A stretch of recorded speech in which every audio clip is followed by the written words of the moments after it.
that was spelled out by the U.S. president on his attire as well.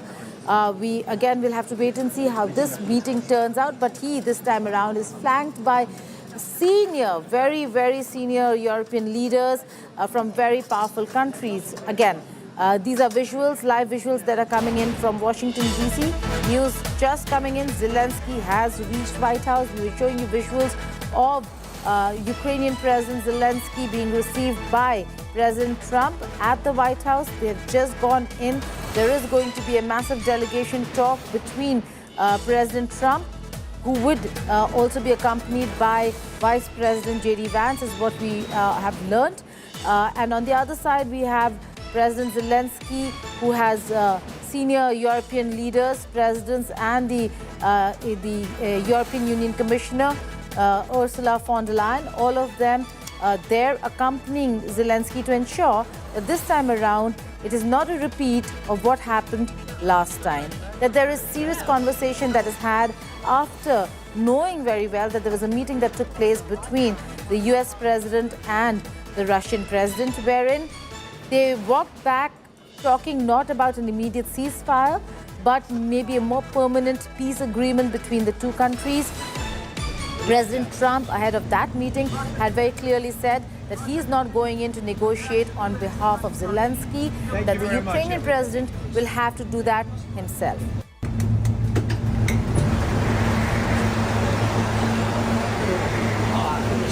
The best I had. I just say it. Ready, face? Every step? President Trump, sir, your message to the people of Ukraine as world leaders gather here today. We love them. We love them. Russia continues attacks defending Kharkiv. Thank you very much, everybody.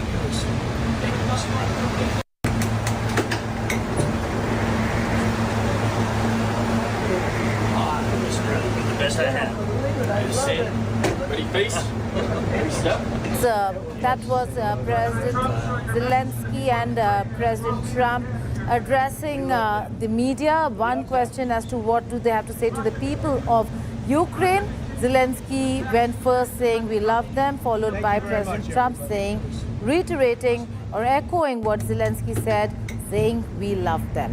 But he did not take questions on Russia and ushered the Ukrainian president in.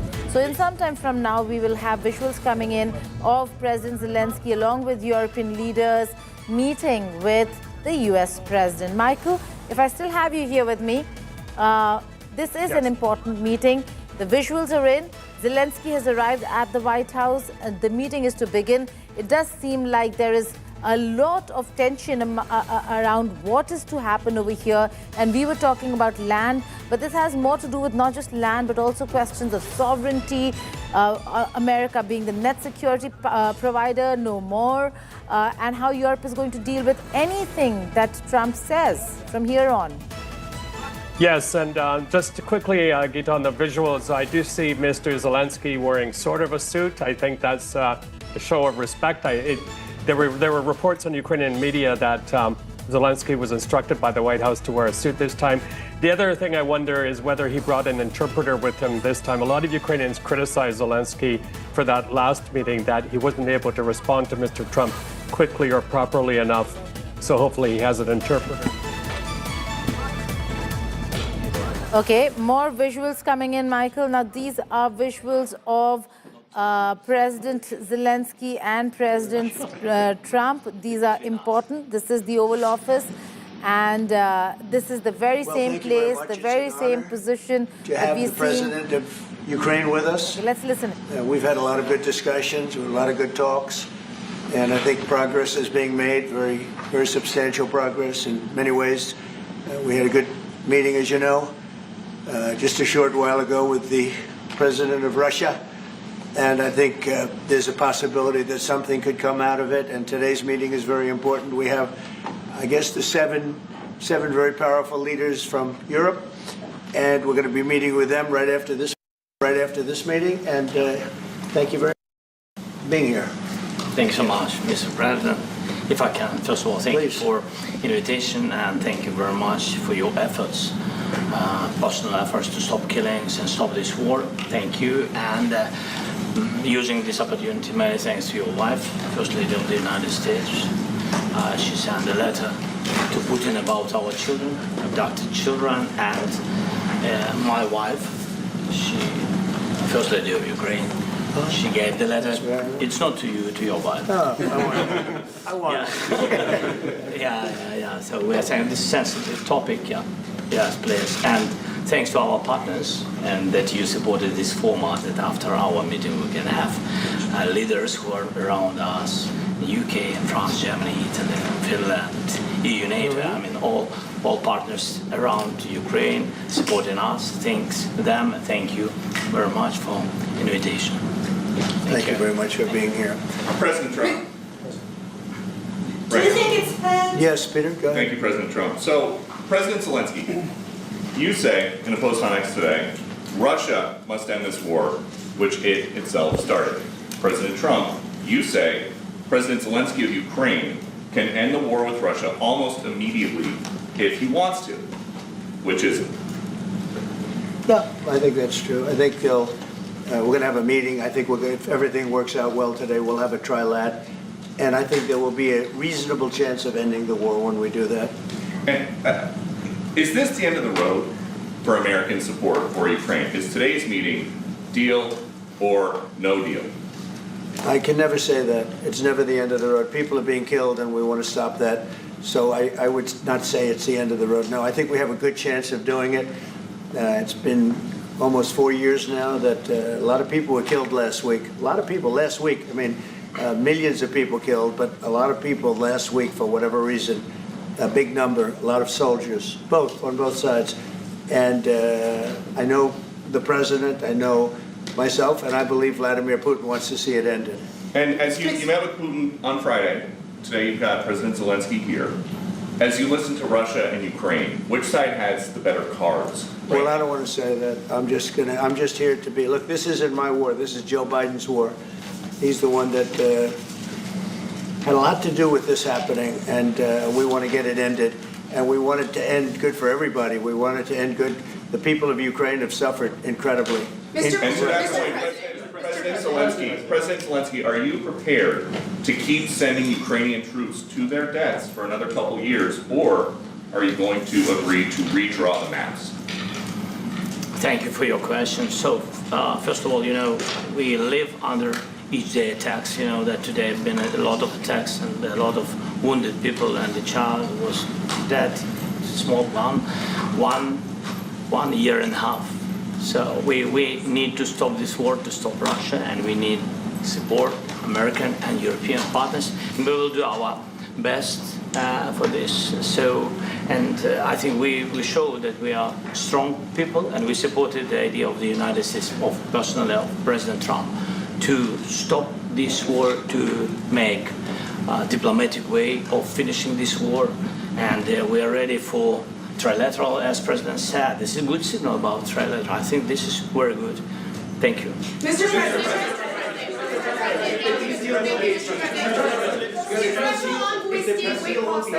Yes. If the peace deal will be achieved, are you going to be willing to send American peacekeepers to Ukraine? Well, we're going to work with Ukraine. We're going to work with everybody, and we're going to make sure that if there's peace, the peace is going to stay long-term. This is very long-term. We're not talking about a 2-year peace and then we end up in this mess again. We're going to make sure that everything's good. We'll work with Russia. We're going to work with Ukraine, and we're going to make sure it works. And I think if we can get to peace, it's going to work. I have no doubt about it. Your team has talked about security guarantees. Could that involve U.S. troops? Would you roll that out in the future? We'll let you know that maybe later today. We're meeting with 7 great leaders of great countries also, and we'll be talking about that. They'll all be involved, but there'll be a lot of help. When it comes to security, there's going to be a lot of help. It's going to be good. They are first line of defense because they're there. They're Europe, but we're going to help them out also. We'll be involved. Vladimir Putin mentioned that the war will not end without addressing the root causes of this war. Have you had an understanding what are the root causes of this war? Well, look, the war is going to end. When it ends, I can't tell you, but the war is going to end, and this gentleman wants it to end, and Vladimir Putin wants it to end. I think the whole world is tired of it, and we're going to get it ended. It was, I've done 6 wars. I've ended 6 wars, and I thought this maybe would be the easiest one, and it's not the easiest one. It's a tough one. A lot of reasons for it, and they'll be talking about it for a long time. But they'll be talking about the others. Look, India, Pakistan. We're talking about the big places. When you look at, you just take a look at some of these wars. You go to Africa and take a look at that. Rwanda and the Congo, Republic of the Congo. That's been going on for 31 years. And so we've done a total of 6, and we really have 6, not including the fact that we obliterated, and it turned out to be a total obliteration, the nuclear, as you said, the future nuclear capability of Iran. And this one, I think we're going to get solved also. I feel confident we're going to get it solved. Thank you, Mr. President. Can you tell us about your conversations with European leaders and what they need to see to support an end to the war? Yeah, well, we're going to be meeting with a great representative group and 7 very powerful, very big countries, and great people, all friends of mine and friends of yours. And we're going to have some suggestions made. They want to see peace. They would like to see peace.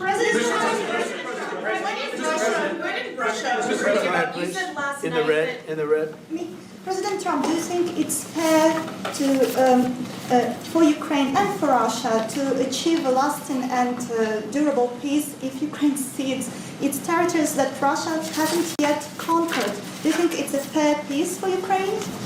We're going to have a lasting peace. Just to answer the first part of your question, we're going to have a lasting peace. I hope it's going to be immediately. I hope it doesn't have to go on. And I think people of the whole world is going to be very happy when that's announced. You posted on social media, Mr. President, a very touching letter from the First Lady. And the letter was hand-delivered to President Putin. And it calls for an end to the war, essentially, because of the children and the children's future. Why did the First Lady feel that letter was necessary? Was it because she believes that Mr. Putin is the aggressor in the war? Is a similar letter being hand-delivered to President Zelenskyy? So the First Lady felt very strongly. She's watched the same thing that you watch and that I watch. I see things that you don't get to see, and it's horrible. But when she's got a great love of children, she has a wonderful son that she loves, probably more than anybody, including me. I hate to say it, but she loves her son. She loves children. And she hates to see something like this happening, and that goes for other wars too. I mean, she sees the heartbreak, the parents, the funerals that you see on television. Always funerals. We want to see something other than funerals. No, she felt it was a beautiful letter. It was very well received by him, and she did ask me to say, she would love to see this end. She would love to see it end, and she says it very openly, very proudly, and with great sorrow because so many people have been killed. Mr. President, last week, Brian, go ahead, Brian. Yes, sir. I've got a question for each of you. Yes. First of all, Mr. President Zelenskyy, you look fabulous in that suit. I said the same thing. Yeah, you look good. I said the same thing. Yeah, looks good. I said to the one that attacked you last time. See, now he's in. I remember that. Yeah, I apologize to you. You look wonderful.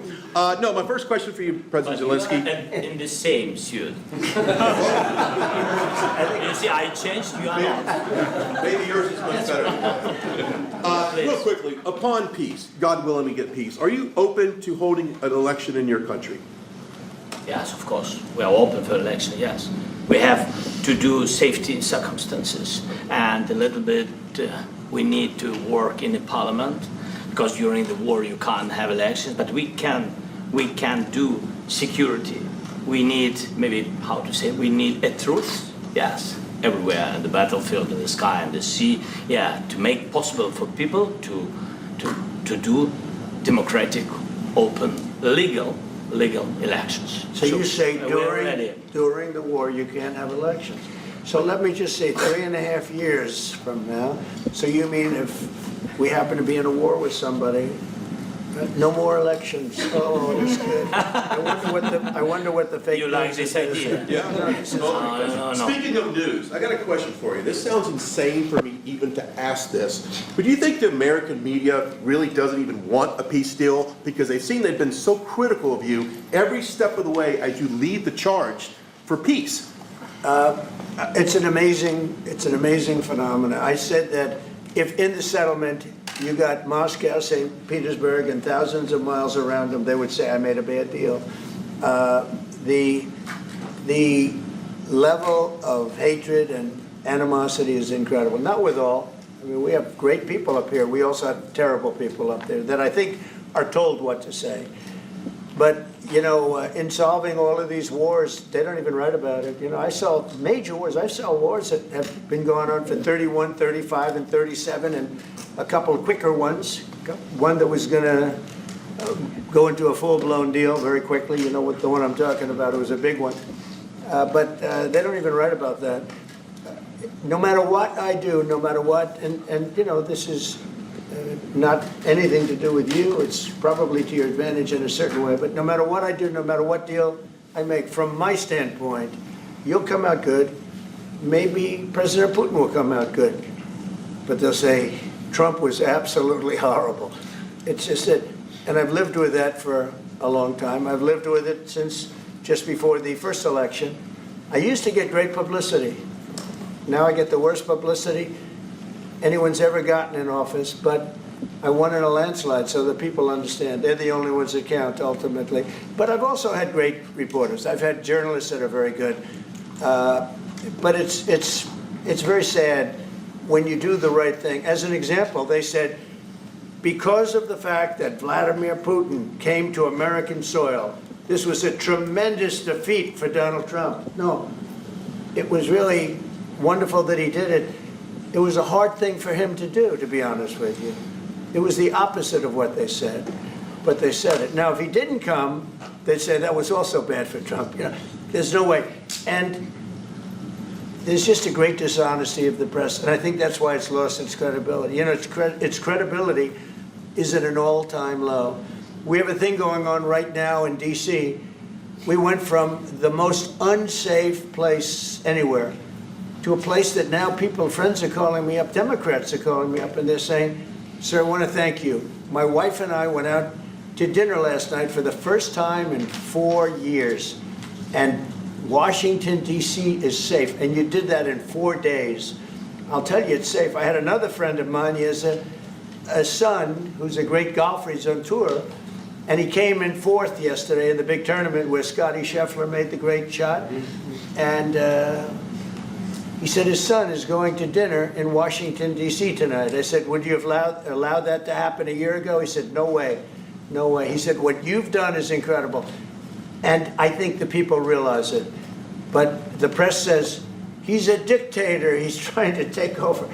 No, all I want is security for our people. But people that haven't gone out to dinner in Washington, D.C. in 2 years are going out to dinner. And the restaurants the last 2 days were busier than they've been in a long time. Sir, I walked around yesterday with MTG. If you can walk around with D.C. with MTG and not be attacked, the city is safe. Yes. Thank you, Mr. President. Last week, you warned of what you called severe consequences if a 30-day ceasefire or any type of ceasefire were not agreed to by Russia. Will there be severe consequences? Does that change because of I don't think you need a ceasefire. You know, if you look at the 6 deals that I settled this year, they were all at war. I didn't do any ceasefires. And I know that it might be good to have, but I can also understand strategically why, well, you know, one country or the other wouldn't want it. You have a ceasefire and they rebuild and rebuild and rebuild, and, you know, maybe they don't want that. But if you look at the 6 deals that we made peace and you know, long-term, long-running wars, I didn't do any ceasefires. Would I like the concept. You know, I like the concept of a ceasefire for one reason, because you'd stop killing people immediately, as opposed to in 2 weeks or 1 week or whatever it takes. But we can work a deal where we're working on a peace deal while they're fighting. They have to fight. I wish they could stop. I'd like them to stop. But strategically, that could be a disadvantage for one side or the other. But all of these deals I made without even the mention of the words ceasefire. President Zelenskyy, Can you explain the decision to offer Ukraine Article 5-like security guarantees, but stop short of pushing for their full membership? Yeah, well, we haven't done anything on that yet. If you look back and you go back long before President Putin, it was always a statement that they would never allow Ukraine into NATO. So that was a statement that was made, but we haven't discussed any of that yet. We're going to be discussing it today. But we will give them very good protection, very good security. That's part of it. And the people that are waiting for us, they are, I think they're very like-minded. They want to help out also. Thank you, President. Thank you, President Trump. Are you disappointed there's no The United ceasefire, States, Mr. President? The United States has already given hundreds of billions of dollars to this war effort in Ukraine. Biden. At best, it is a stalemate, and the killing continues. So, President Trump, how much more is the United States willing to give Ukraine? And President Zelensky, how much more do you want? Well, I'll start off just by saying we're not giving anything now. We're selling weapons. This is something before, I guess the number is well over $300 billion. That was under Joe Biden, a corrupt politician, not a smart man, never was. By the way, go back 40 years, he was not a smart man 40 years ago either. But now he's in particular bad. This was done by a corrupt administration that shouldn't have been in, and frankly, if the right results of the election were given, if I were president, this war would have never taken place, and he would have been very happy, because he would have liked to have seen. I mean, they went through hell. He went through hell. This war would have never happened, and the people that were killed, a couple of million people, a lot of people with soldiers and everything else, and the people that have been displaced and forced into other areas and other countries because of what's happened, none of that would have happened. And I'm just saying that he was a horrible president, whether it was the borders or this. He was just a horrible, corrupt president. Mr. President. I can. Thank you so much. So first of all, we have possibility now to buy weapon from the United States. We are thankful for this program and this opportunity. We are thankful for Europe. They pay for this, and through NATO program, for example, Pearl and etc. We have some programs where we can have some money to finance this, and this is a part. I think it's not a part for the war and to defend us. It also will be a part for security guarantees, to strengthen our army, to rearm Ukrainian army. This is very, very important. And it depends how much money we need to rearm. For example, the question of air defense, we spoke about it with President Trump, and I'm happy that we have now bilateral decisions and we work on it with production, American production. Nobody in Europe has so many air defense like Patriots, for example. We need it very much, and this is also about defending. I think the good news, we make the best military equipment in the world by far. You mentioned the Patriots. How good are they? Systems. We have systems, they're literally 100% foolproof. And it's really like shooting two bullets, two bullets hitting each other in the air in a space like this. The chances, 100%. It's 99 to 100%. So we sell the equipment to NATO. And NATO does what, I don't know what the arrangement is that you have with, but I know that they want you to have the equipment. And we're getting the best equipment in the world, but they pay us for the equipment. Under Biden, it was just crazy what was going on. I believe the number is over 300. I think it could be $350 billion worth of equipment and money and everything else. And we've made more progress in settling this war in the last 2 months than they made in 4 years. This should have been settled a long time ago, but it should have never happened. Yeah, please. Real quickly, you pushed out on social media. Brian, go first. You pushed out on social media about doing away with mail-in ballots and potentially electronic voting machines. Can you expand on that and how important Well, that is? that's a very off-topic, just really quickly. Mail-in ballots are corrupt. Mail-in ballots, you can never have a real democracy with mail-in ballots. And we, as a Republican Party, are going to do everything possible that we get rid of mail-in ballots. We're going to start with an executive order that's being written right now by the best lawyers in the country to end mail-in ballots because they're corrupt and you know that we're the only country in the world, I believe, I may be wrong, but just about the only country in the world that uses them because of what's happened. Massive fraud all over the place. The other thing we want changed are the machines. For all of the money they spend, it's approximately 10 times more expensive than paper ballots. And paper ballots are very sophisticated with the watermark paper and everything else. We would get secure elections. We'd get much faster results. The machines, I mean, they say we're going to have the results in 2 weeks. With paper ballots, you have the results that night.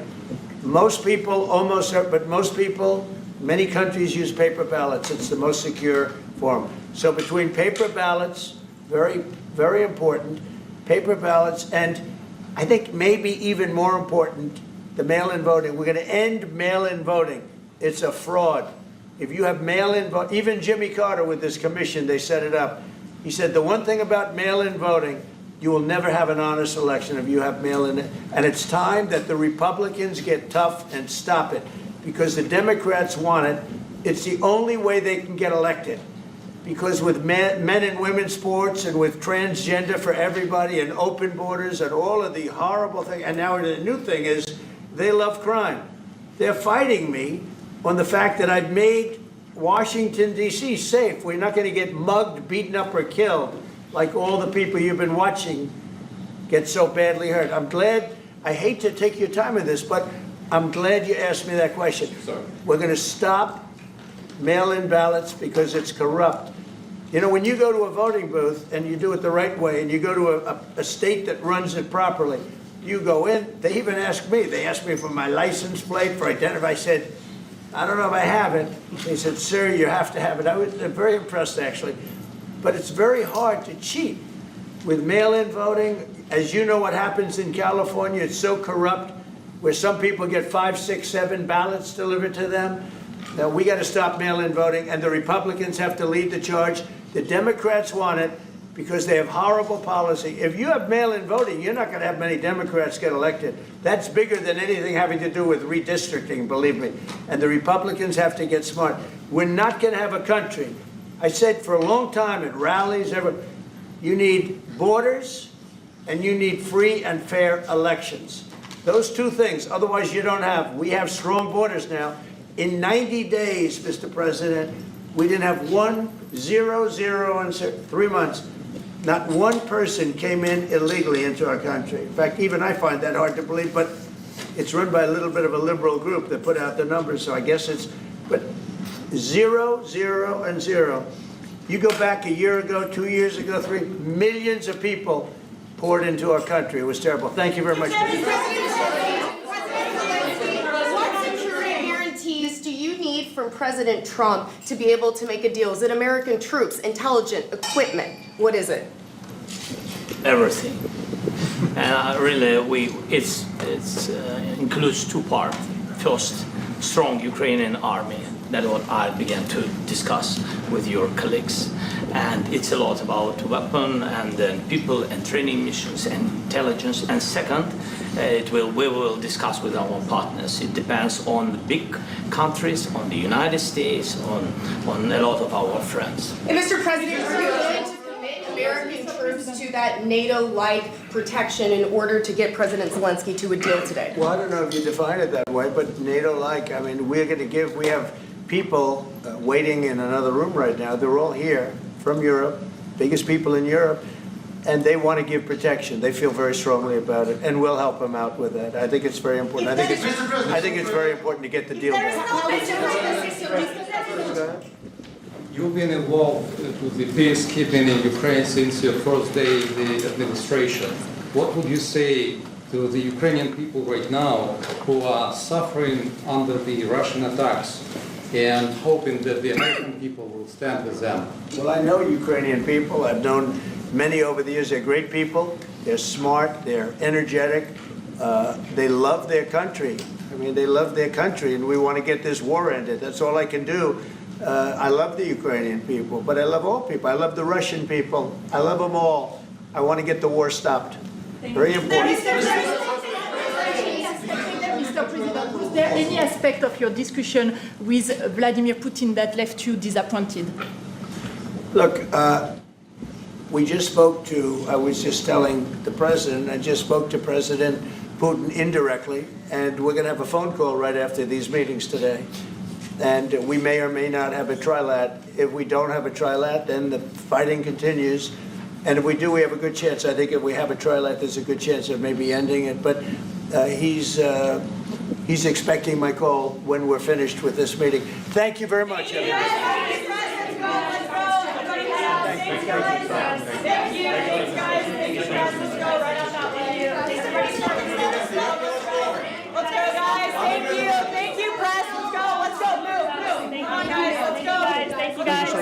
Thank you, press. Thank you. Keep moving. Thank you, guys. Keep moving quickly. Let's go. Thanks, guys. Keep moving. So that press conference or that initial comments at the White House are over. Very civil conversation, very unlike what happened the first time that President Zelenskyy was in the White House and got a massive dressing down. This time, very, very civil. But the message, if not the same, was similar. The world is tired of the Russia-Ukraine war. Russians are tired, Ukrainians are tired, the world is tired. But that question of ceasefire, will Ukraine have to cede territory for that ceasefire? And how much territory will Ukraine have to cede? Of course, this time, the Ukrainian president is also well fortified. Of course, he's suited up, but then there are 7 top European leaders, from the British Prime Minister to the French President, from the German Chancellor to the UN, to the EU and NATO chiefs there with him. So he's well stocked, well armed, well fortified for this conversation. Let's now throw this open for a wider conversation. What do we expect from the dialogue, the one-on-one dialogue that's happening now and the dialogue that will happen with the European leaders? Joining me on this special broadcast, Geeta Mohan, India Today's Foreign Affairs editor. Sasha Alexandrenko is a journalist who joins us from Ukraine. Sasha, welcome. Seema Sirohi is a well-respected journalist and columnist, joins us from Washington, D.C. Daniel Block, editor of Foreign Affairs magazine, joins us from New York. Ambassador Ashok Sajjanar with me on this, as is Sushant Sareen, senior fellow at the Observer Research Foundation. And Sasha, let me begin by asking you, okay, Sasha, what do we expect? Sasha, what do we expect from this conversation?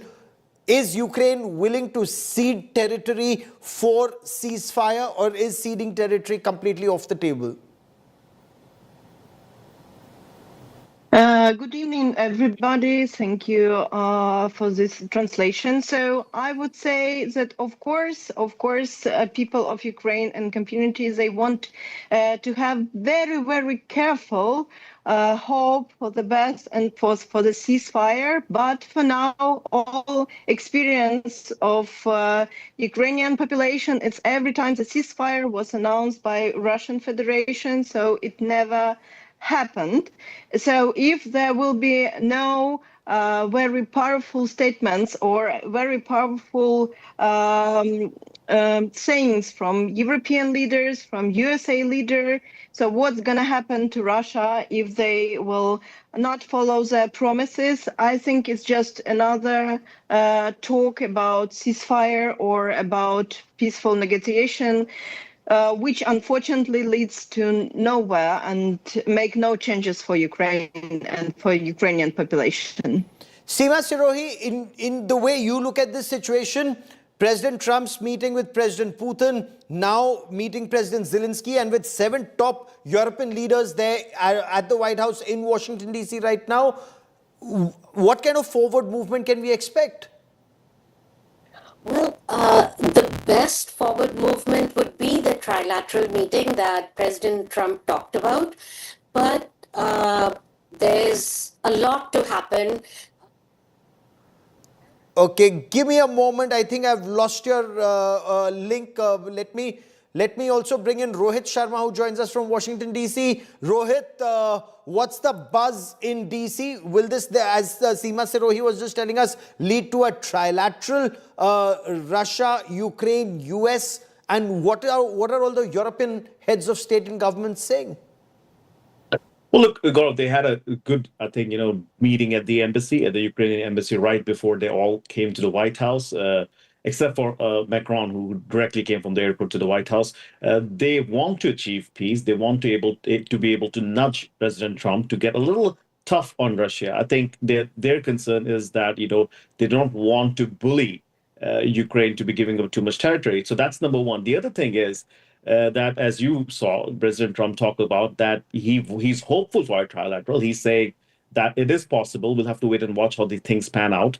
They just headed into a bilateral. They will go into, all the leaders will be meeting with President Trump right now. So the first concern that every European leader has is that they want security guarantee for Ukraine, and B, they do not want to have anybody bully Ukrainians into giving too much territory. So we'll have to wait and watch on that. But I think those are two things on mind of all the European leaders who are at the White House right now. Okay. Ambassador Sajanhar, do you see forward movement? What's changed between February and now, post that meeting with President Putin? Is President Trump indicating no more weapons, no more giving any free weapons to Ukraine? Europe will have to pay for it. Some air defense systems yet, but the war has to end. Is that the impression you get? Well, as far as the weaponry is concerned, Gaurav, first of all, thank you very much for having me on the show. As far as weaponry is concerned, definitely, this has been made clear quite some time.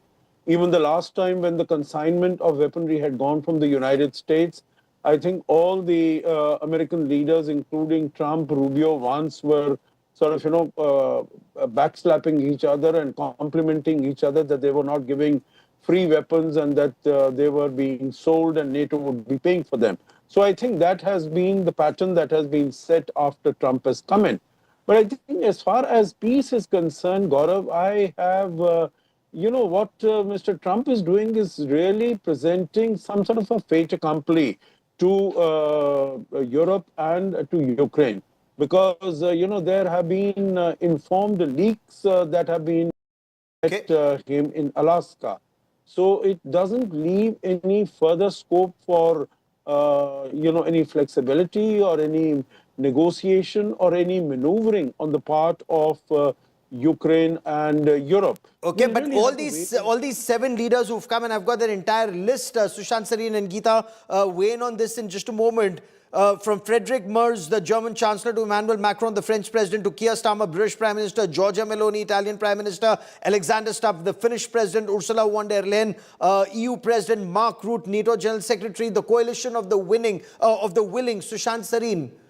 Is this for emotional support, or do they want Trump to continue arming Ukraine and this war to continue? Because Emmanuel Macron seemed to indicate that in case Russia is seen as a victor, there'll be trouble for other countries in future.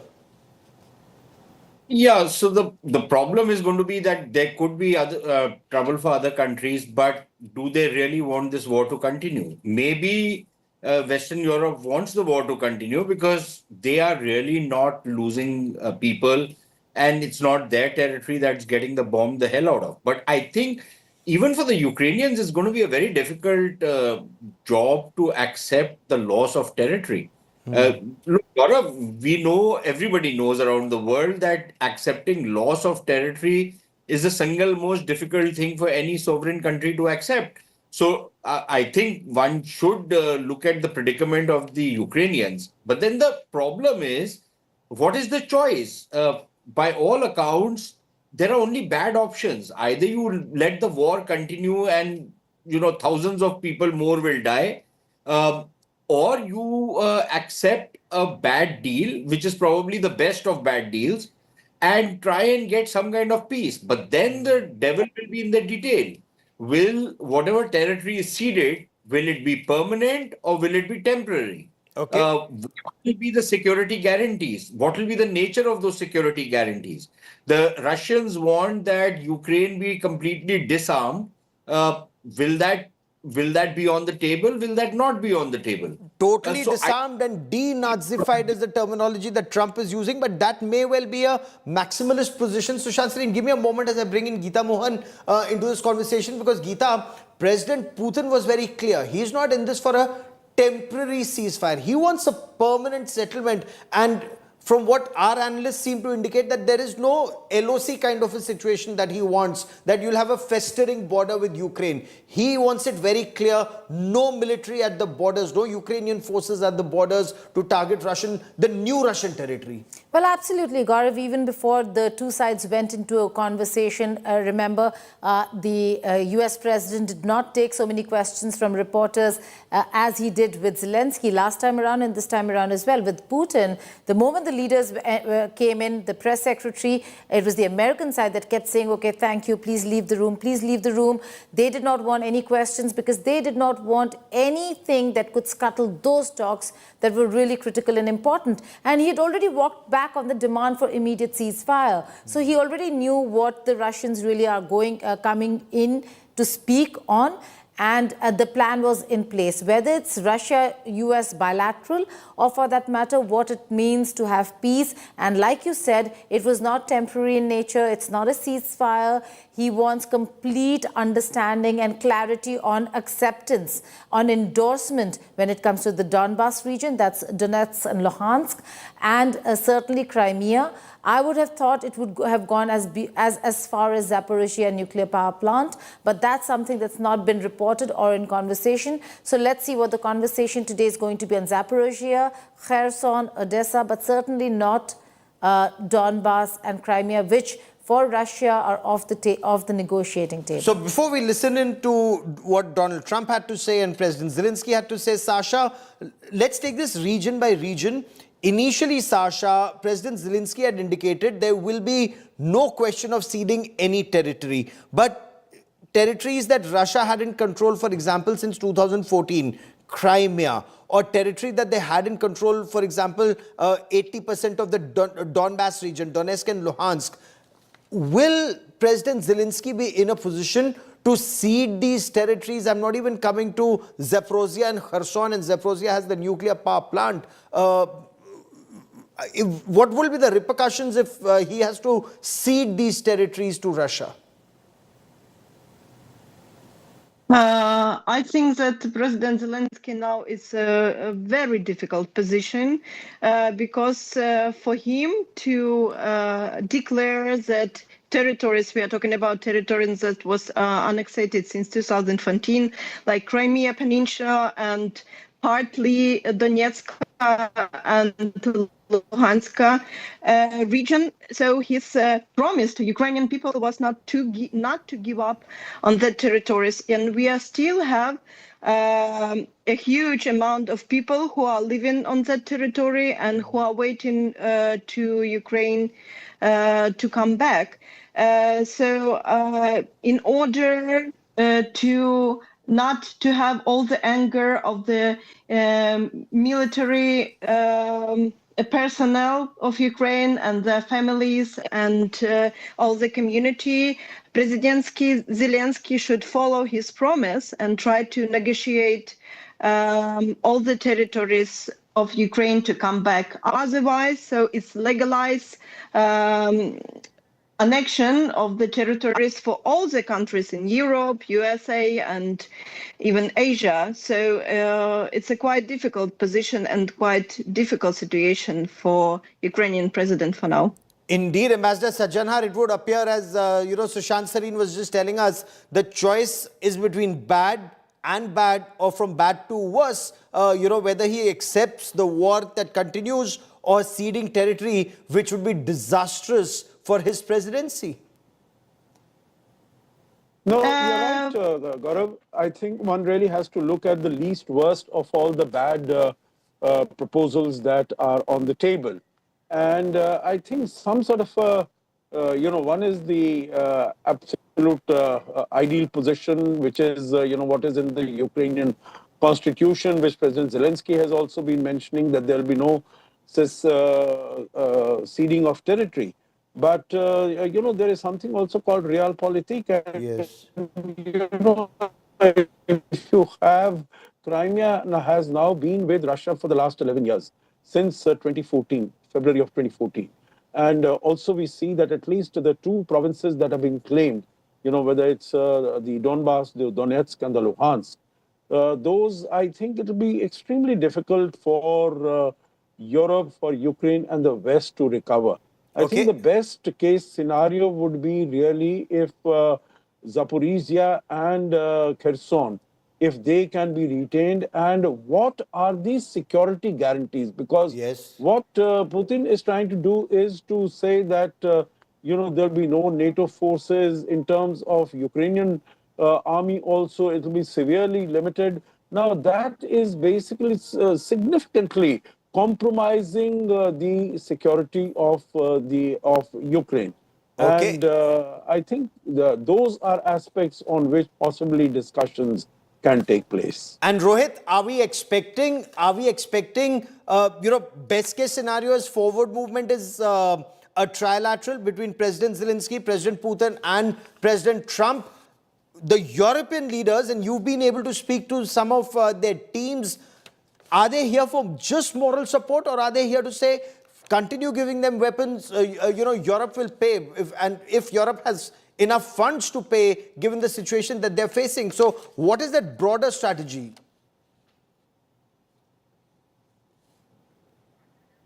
Okay, you're on mute, Rohit.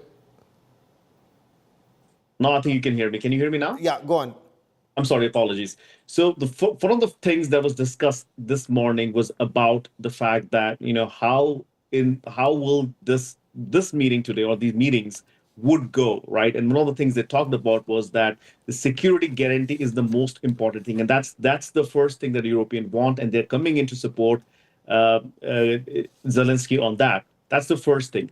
The second thing, I think, what they're trying to do is they're trying to look at what was proposed by Vladimir Putin as those territorial concessions, and it is assumed at this point in time that he's going to take back to his country and then talk about and sell it to his audience or his people.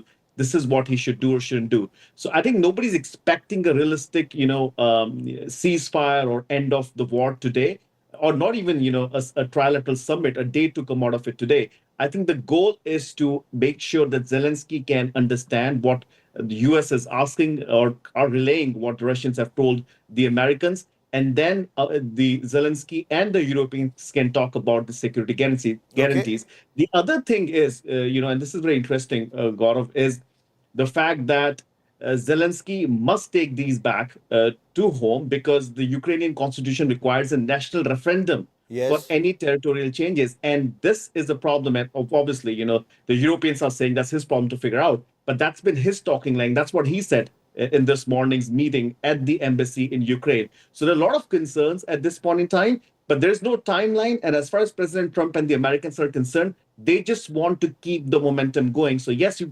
heard President Trump say, we'll talk about the trilateral. I think that's what he wants to do. So but he Seema wants Sirohi, to do sooner. Okay, Seema Sirohi, one is optics, the other is what's happening behind the scenes. So optics are all great. This time, President Zelenskyy is also suited up. When he was, ushered into the White House, it was very cordial, very polite, unlike what had happened in February, March. But beyond that, what do we realistically expect? End of the road for military supplies to Ukraine to be able to sustain this war? Because President Trump's also making it very clear, we're not giving them anything, we are selling it, and Europe is paying for it. Exactly. So this is where the rubber hits the road for Europe. And they've all come, en masse to DC. One, to stiffen, Zelensky's back, but also to sort of show solidarity. They will have to increase their defense budgets. They'll have to buy American weapons if they want to do a serious sort of security presence in Ukraine. So in terms of this Article 5 thing, I think there's a big step forward by President Trump to even begin to talk about the fact that the Americans will, in some manner, support the idea of helping to defend Ukraine. If the peace agreement goes through, if the land territory, they call it swap, but I don't think it's a swap. It's like ceding of Ukrainian territory. If all that goes through, if it's acceptable to the Ukrainians. Thing is, everyone's tired of this war. And the point is, maybe Putin made a maximalist, offer in his meeting in Alaska. He will come back a little bit, but he's going to also have to answer to his people, what did he win from this war after, putting thousands and thousands and thousands of Russians to death. So he's got to show some gain in terms of some territory.